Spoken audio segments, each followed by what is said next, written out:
Hello everyone, welcome to my channel that is Learn Higher Mathematics. Okay, so today I am going to discuss paper 6. तो paper 6 MSc part 1 का question करेंगे। जो आज मैं question लेके आई हूँ ये आपको काफ़ी मुश्किल क्वेश्चन लग रहा होगा।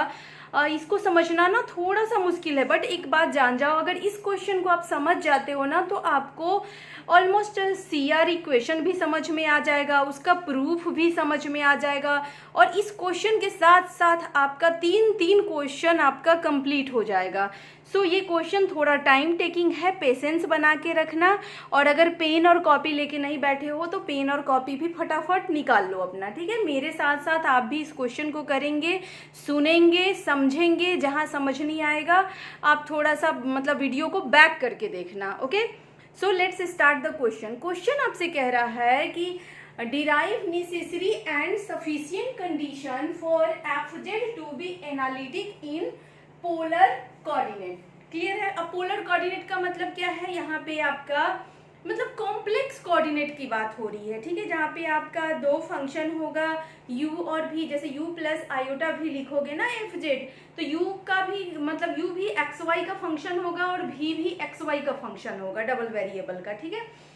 तो हमें ना यहाँ पे पहले तो क्वेश्चन को समझते हैं। जब भी कोई किसी क्वेश्चन में नेसेसरी एंड सफिशिएंट कंडीशन बोल दिया जाए, चाहे वो कोई सा भी पेपर का क्वेश्चन हो, तो आपको दिमाग में समझना है कि नेसेसरी एंड सफिशिएंट कंडीशन एक दूसरे का उल्टा होता है। कहने का मतलब कि अगर कोई कह दिया आपको कि एफजेड को एनालिटिक होने के लिए नेसेसरी एंड सफिशिएंट कंडीशन बताओ, तो आपको क्या कहना है कि देखो भाई, कोई भी फंक्शन अगर CR इक्वेशन को फॉलो करता है तो वो एनालिटिक होगा।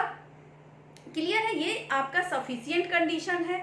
और अगर आप कहते हो कि अगर कोई फंक्शन एनालिटिक है तो वो CR को फॉलो करेगा, तो उसको हम कहते हैं नेसेसरी कंडीशन। यानी दोनों चीज एक बार आपको सीधा साबित करना है और एक बार उल्टा साबित करना है। तो देखो यहाँ पे ना मैं सफिशिएंट कंडीशन पहले कर रही हूँ। पहले मैं क्या कर रही हूँ, ये पता कर रही हूँ कि अगर कोई फंक्शन है वो CR इक्वेशन को फॉलो कर रहा है तो वो आपका एनालिटिक फंक्शन होगा। तो पहले मेरी बातों को आप समझना है अभी आपको, और नोट करना है।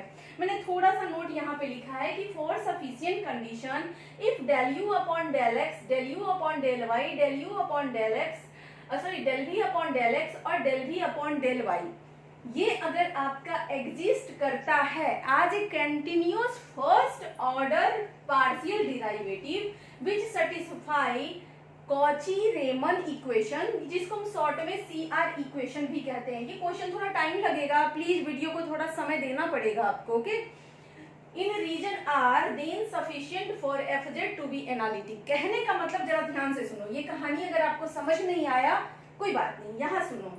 मैंने कहा कि अगर कोई fz जो है वो सेटिस्फाई करता है CR इक्वेशन को, कॉची-रेमन इक्वेशन को, तो सबसे पहले तो आपको देखो कॉची-रेमन इक्वेशन समझना है। देखो पहले fz पहले समझ लो कि fz है क्या। fz जब भी आप लिखोगे तो क्या लिखोगे, u प्लस आयोटा भी, यही लिखोगे ना fz। यानी कि u भी यहाँ पे क्या है, आपका xy का फंक्शन है, और आयोटा भी यानी कि v भी आपका x और y का फंक्शन है। पहले तो fz को आप पहचानना सीख लो, ठीक है। अब आ जाओ यहाँ पे कि CR इक्वेशन क्या कहता है ना, कि अगर कोई फंक्शन है आपका दिस और वो फंक्शन एनालिटिक है, तो वो आपका फंक्शन में del u upon del x की जो वैल्यू होती है वो del v upon del y होता है आपका, और जो आपका डेल वी अपॉन जो आपका del u upon del y होगा वो minus del v upon del y होगा। यहाँ पे देखो d u upon d x है, तो अब d u upon d y लोगे तो यहाँ पे dx हो जाएगा। क्लियर है? यहाँ पे कंफ्यूज नहीं होना है। एक बार du upon del u upon del x सोचो और एक बार del u upon del y सोचो, और नीचे x है तो उस केस में आपका सेम साइन रहेगा, और नीचे y है तो उस केस में आपका उल्टा साइन हो जाएगा। तो यहाँ से आपको ध्यान रखना है कि दिस इज CR इक्वेशन। व्हाट इज CR इक्वेशन? Del u upon del x is equal to del v upon del y and del u upon del y is equal to minus del v upon del x, ठीक है। This is given, मान लो ये क्या है आपका given, this is given condition. Now अब आपको करना क्या है, तो we have to prove that f z is analytic. हमें क्या प्रूव करना है कि एफ जेड हमारा एनालिटिक है। अब देखो एनालिटिक का मतलब क्या होता है ना, किसी भी फंक्शन का एनालिटिक कहने का मतलब होता है कि जो भी आपका रीजन दिया हुआ है फॉर द गिवन रीजन आपका F Z must B differentiable. F Z कैसा होना चाहिए, मस्ट बी डिफरेंशिएबल। अब डिफरेंशिएबल होगा इसका मतलब क्या है कि एफ डैश जेड एग्जिस्ट करना चाहिए। आपका क्या होना चाहिए, एफ डैश जेड एग्जिस्ट करना चाहिए। अब देखो जो आपका एफ है उसमें एक्स और वाई दोनों के टर्म है, दोनों डबल वेरिएबल वाला है ना आपका, यानी इसके अंदर u भी है और u भी के अंदर एक्स वाई है, u के अंदर भी एक्स वाई और v के अंदर भी एक्स वाई है। क्लियर है ये चीज। अब जरा मेरी बात बताओ कि ये जो एफ डैश जेड है इसको अगर मैं लिखूं तो कैसे लिखूं। मैंने आपको पहले भी सिखाया था कि अगर एफ डैश एक्स है, जब हम क्लास 12th में पढ़ते थे तो इसको हम लिमिट के फॉर्म में कैसे लिखते थे, limit h tends to 0 f x plus h minus f x और डिवाइड बाई एच। ये हम क्लास 12th में लिखते थे। ये मेरा रफ वर्क है, अभी फटक से इसे मैं इरेज कर दूंगी। तो देखो यहाँ पे x नहीं है, यहाँ पे क्या है आपका u भी है और v भी है। क्लियर है। और यहाँ पे ना आपका जो मतलब जो आपने किया है h को किया है टेंस टू 0, तो यहाँ पे देखो x है तो h को किया टेंस टू 0, बट यहाँ पे आपका क्या आएगा, डेल्टा जेड आएगा। डेल जेड मतलब जेड में अगर आप चेंज कर रहे हो हल्का सा तो क्या चेंज करोगे, डेल जेड। तो इसे हम डिफाइन करेंगे, इसे हम क्या लिख सकते हैं, देखना ध्यान से, limit del z to z tends to 0 f z plus del z minus f z upon del z. क्या ये क्लियर है आपको। मैंने कहा देखो जैसे यहाँ पे हमने x प्लस एच किया था ना, यहाँ पे क्या करेंगे z प्लस डेल जेड और यहाँ पे क्या करेंगे minus f z upon del z. अब मेरी बात ध्यान से सुना, ये रफ है, ये मैं मिटाती हूँ, आप अपने रफ वर्क में लिखना है, लिखो। देखो यानी अभी क्वेश्चन को ही हमने समझा है, क्वेश्चन को भी हमने साबित नहीं किया है। हमने क्या समझा कि इफ CR मतलब f z satisfies CR equation then f dash z must be this. मतलब हमें ये कंडीशन मान के चलना है और ये कंडीशन हमें साबित करना है। क्लियर है। आई होप कि आपको अभी क्वेश्चन समझ में आया होगा, तो फटाफट इसे नोट करो, फिर हम इस क्वेश्चन को करते हैं। ठीक है।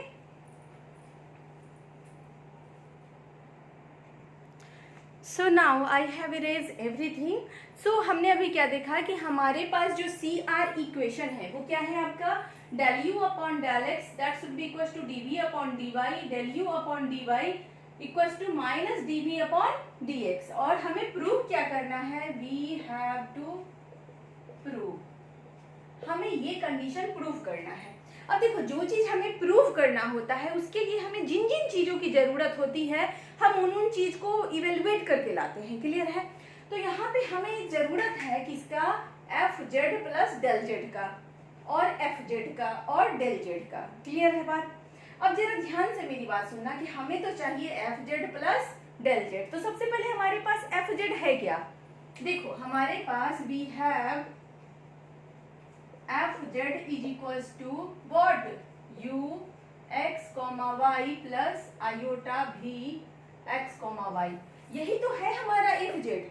अब हमको क्या करना है ना कि जेड में प्लस डेल्टा जेड करना है, यानी so f z plus delta z, ये आपका क्या हो जाएगा।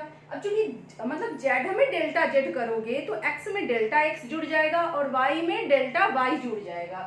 So you will have you delta sorry यहाँ पे एक्स में क्या जुड़ जाएगा आपका डेल्टा एक्स और वाई में क्या जुड़ जाएगा डेल्टा वाई।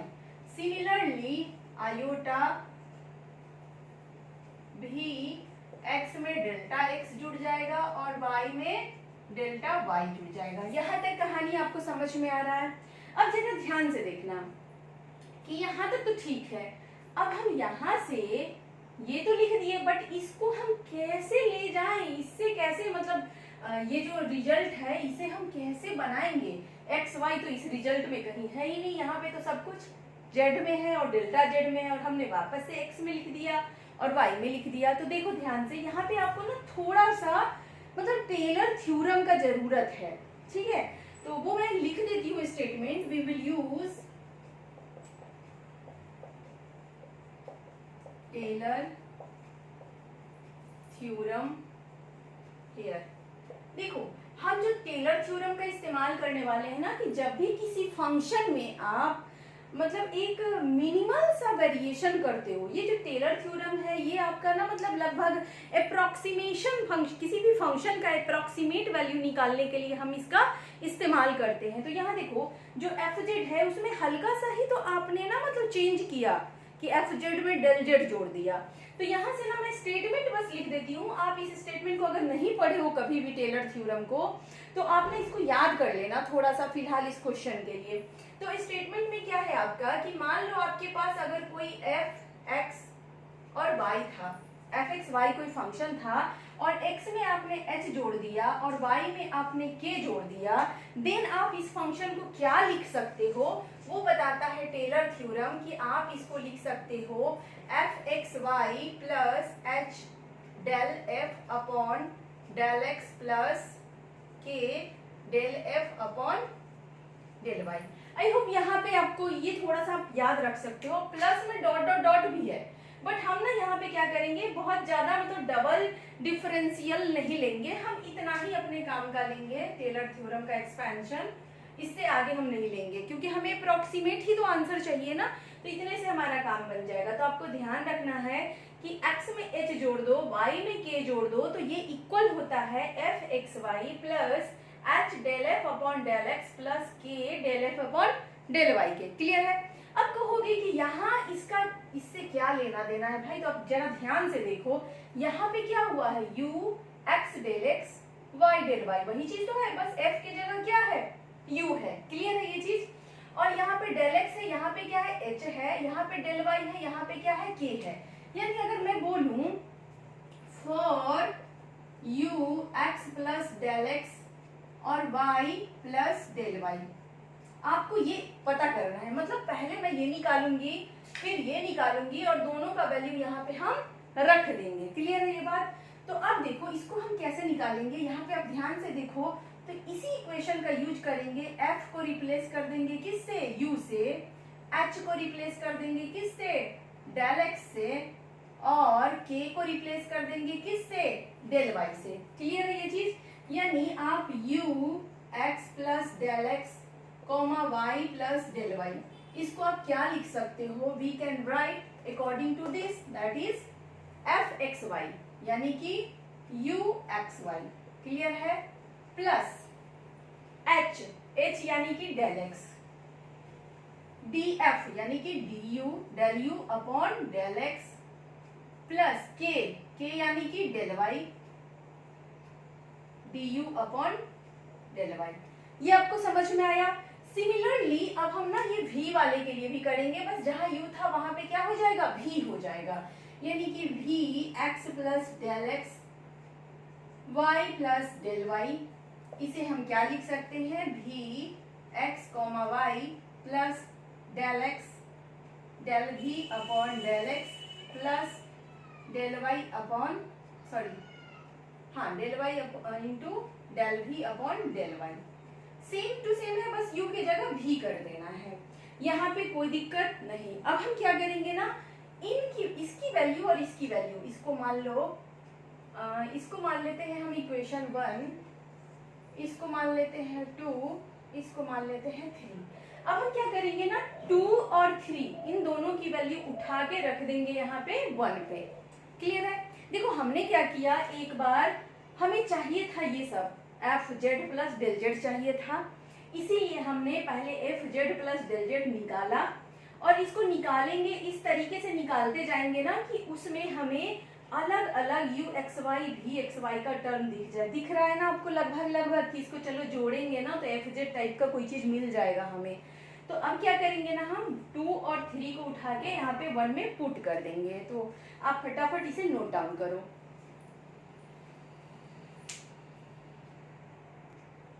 अब देखो जैसे ही हम इस 2 और को 2 पुट 2 and 3 in 1, हमने इन दोनों की वैल्यू यहाँ पे पुट कर रहे हैं, तो यहाँ पे ये आपका ये तो ऐसे ही रहेगा कि f z plus del z that should be equals to, अब इसकी वैल्यू 2 से निकाल के लिखो तो u x plus y, sorry x comma y plus del x del u upon del x plus del u upon del y. Clear है, हमने you वाला टर्म लिख लिया।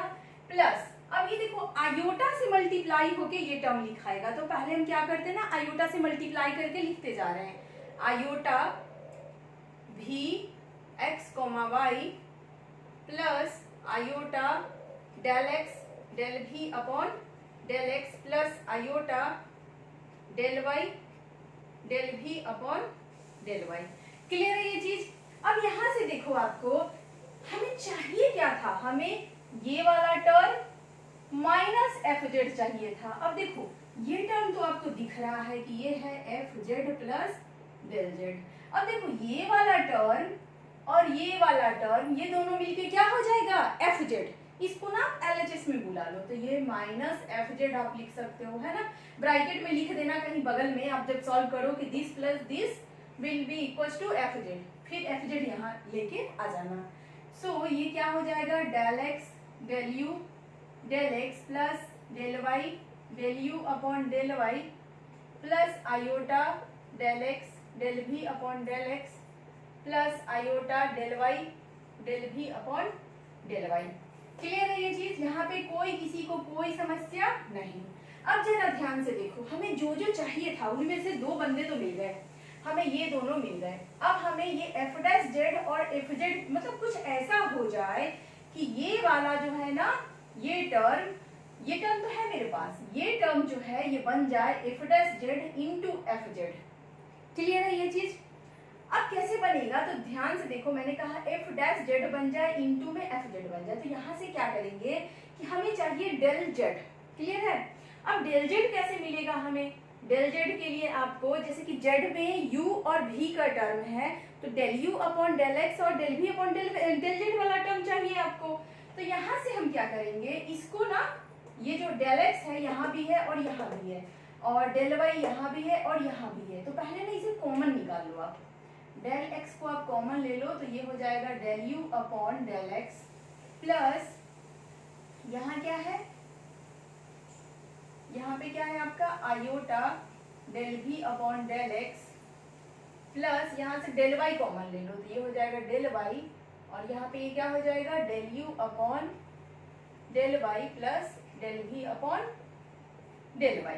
अब जरा ध्यान से देखना, यहाँ पे आयोटा भी है, सॉरी साथ में आयोटा भी है, ठीक है, यहाँ भी आयोटा है और यहाँ भी आयोटा है। क्लियर है ये चीज। अब जरा ध्यान से देखो, हम यहाँ पे क्या करेंगे ना, हम इस्तेमाल करेंगे अब सी आर इक्वेशन का। हम क्या करेंगे कि ये del u upon del x तो ठीक है, d v upon d x ये भी टर्म ठीक है, बट यहाँ पे क्या है del u upon del y और d v upon del y. तो हम इसको ना, मतलब यहाँ पे इसका सी आर इक्वेशन का यूज करेंगे और d v upon d y को हम क्या लिख सकते हैं, d u upon d x लिख सकते हैं, इसी का हम इस्तेमाल करेंगे। सो फटाफट इसका पहले स्क्रीनशॉट ले लो आप, ठीक है। अब जरा ध्यान से देखना, आपको अच्छे से दिख रहा होगा जो टर्म मैंने लिखा है डेल एक्स के साथ ब्रैकेट में प्लस में डेल वाई के साथ कुछ ब्रैकेट में, ठीक है। मैंने आपको शुरू में ही बता दिया कि हमें कुछ भी करके कुछ ऐसा कर जाना, मतलब कुछ ऐसा कर जाना है कि हमने ये टर्म तो लिख लिया है, कुछ ऐसा इसको कर जाना है कि ये बन जाए f dash z into del z. Clear है ये चीज। अब देखो मैं कहूँ कि एफ डैश जेड बन जाए और इंटू में डेल जेड बन जाए। अब डेल जेड बनने के लिए आपको क्या चाहिए, आपको चाहिए जैसे कि जेड है आपका, जेड में आपका क्या था यू एक्स कोमा वाई, और प्लस में जैसे एफ जेड, सॉरी सिंबल लिखो, जेड आपका क्या है एक्स प्लस आयोटा वाई है ना। जेड आपका ऊपर दिख नहीं रहा होगा शायद आपको, मैं यही लिख के दिखाती हूँ। जैसे जेड आपका क्या है एक्स प्लस आयोटा वाई, तो यहाँ से अगर डेल जेड लिखो तो del x plus iota del y, ऐसा होना चाहिए। बात समझ रहे हो, यानी कुछ भी करके हमें ऐसा बनाना है कि डेल एक्स और यहाँ पे आयोटा वाई जो है वो आ जाए और वो कॉमन निकल जाए। मतलब यहाँ डेल एक्स के साथ ब्रैकेट में जो चीज हो वही यहाँ पे आयोटा डेल वाई के साथ ब्रैकेट में वो चीज हो। बात समझ में आ रहा है? देखो जरा ध्यान से, ये जो डेल एक्स के साथ जो चीज है उसे तो मैं ऐसे ही रहने देती हूँ। अब क्या करेंगे ना, यहाँ से आयोटा को कॉमन ले लेंगे प्लस आयोटा डेल वाई, ठीक है, और ब्रैकेट के अंदर ऐसा ही सेम टू सेम बन जाएगा ये ऑटोमेटिक। आप चेक करो, चेक कैसे करना है, जैसे आयोटा डेल वाई मैंने कॉमन ले लिया, हमें यहाँ D u upon d x चाहिए। अब देखो आयोटा को हमने कॉमन ले लिया तो यहाँ बचा क्या, d u upon d y, ठीक है। अब d u upon d y को हम क्या लिख सकते हैं, देखना जरा, minus d v upon d x लिख सकते हो ना आप इसको, minus d v upon d x. यहाँ आपको चाहिए भी तो था d v upon d x, clear है? हाँ ठीक है, प्लस अब यहाँ से आई तो निकल गया, बचा क्या, d v upon d y. अब देखो d v upon d y जो है आपका, d v upon d y, इसको हम del u upon del x लिख सकते हैं, del u upon del x लिख सकते हैं, ओके। अब ध्यान से देखो, बस यहाँ पे क्या हो गया ना, ये माइनस आ गया, minus d v upon d x, ये तो del u upon del x ठीक है, बट ये क्या हो गया, minus d v upon d x, और ये है del u upon del x. अब एक बात बताओ, ये माइनस वन को हम क्या लिख सकते हैं आयोटा के टर्म में, जैसे यहाँ पे मुझे प्लस आयोटा चाहिए ना भाई, यहाँ पे आपको क्या चाहिए, आयोटा चाहिए, तो आप एक काम करो ना कि इसको del u upon del x रहने दो और इस माइनस साइन को हटा के यहाँ पे आप क्या लिख दो, आयोटा। अब देखो इससे क्या होगा ना, ये आयोटा और आयोटा जब मल्टीप्लाई हुआ होगा तो ये ऑटोमेटिक माइनस बन जाएगा। यहाँ पे जो ये आया था ना del u upon del y, ये तो ठीक है, del u upon del x हो गया, और ये आयोटा और आयोटा मिलके जो वापस से जो माइनस बन रहा था ना उसको कंबाइन कर लेगा। यानी यहाँ पे आप देख सकते हो कि जब हमने इसको बनाया ना तो ये डेल एक्स इंटू में दिस और आयोटा डेल वाई इंटू में दिस। अब देखो दोनों ब्रैकेट ना यहाँ पे क्या हो गया, सेम हो गया, तो इस ब्रैकेट को ना आप कॉमन ले लो, del u upon del x plus iota del v upon del x, इसको हमने कॉमन ले लिया, और इधर ब्रैकेट में क्या आ जाएगा, del x plus iota del y. देखो आपको आंसर तो दिमाग में पहले से ही है कि आपको करना क्या है, आपको कैसे भी करके, यहाँ पे मैंने पहले ही बता दिया आपको कि जब भी हम कुछ प्रूफ करें ना तो हमारे दिमाग में थ्योरी पहले होना चाहिए कि हमें ना करना क्या है, कैसे खींच खांच के क्या साबित करना है। तो ये दोनों चीज तो मैंने लिख दिया था पहले ही, इजिली आ गया।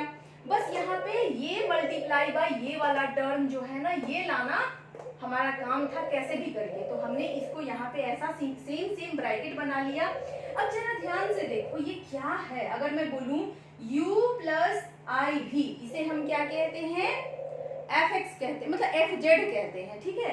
बट यहाँ पे डेल लग गया, iota del v upon del x लग गया, तो ये क्या हो गया, डिफरेंशिएशन ऑफ एफ जेड हो गया, यानी you can write it F dash Z, और x प्लस आयोटा y क्या होता है आपका, z होता है, क्लियर है। यहाँ डिफरेंशिएशन का साइन लग गया पार्शियल, तो ये क्या हो गया, डेल z। अब आप बस एक स्टेप लास्ट में खुद से कर सकते हो क्या, प्लीज आप क्या करना ना कि हमने यहाँ पे लिख दिया this is equal to this, so f dash z को रहने देना और इसको भेज देना इधर, तो ये कहाँ आ जाएगा, इसके नीचे डिनोमिनेटर में, क्लियर है। सो यहाँ से हमने साबित कर दिया कि जो अगर आपका CR इक्वेशन कोई फंक्शन फॉलो कर रहा है तो उसकी एफ डैश जेड जो है वो ये होगी और ये एग्जिस्ट करेगी, क्लियर है ये बात। अब मेरी बात जरा ध्यान से सुनना। अच्छा यहाँ पे हम सब जगह ना, एक चीज मिस हो गया, सब जगह हम क्या लेके चल रहे थे, limit tends to zero, limit del z tends to zero, सब जगह लेके चल रहे थे। लास्ट में भी यहाँ पे limit del z tends to zero लिख देना, ठीक है।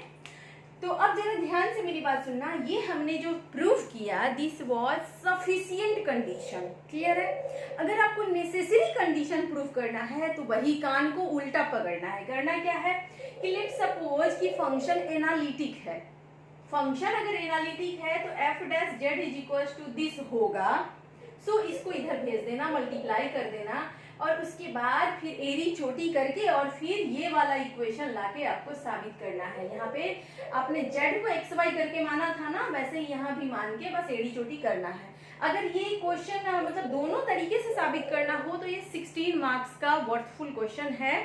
वैसे मैंने आपको समझा दिया है इस क्वेश्चन को, एक पार्ट तो मैंने पूरा ही करा दिया है, दूसरा आप प्लीज खुद से अगर चाहो ना कि इसको हम मान लेते हैं कि गिवन है, तो ये आपका अपने आप आ जाएगा आंसर में, ठीक है। ये गिवन है तो ये आ जाएगा, ये गिवन है तो ये आ जाएगा।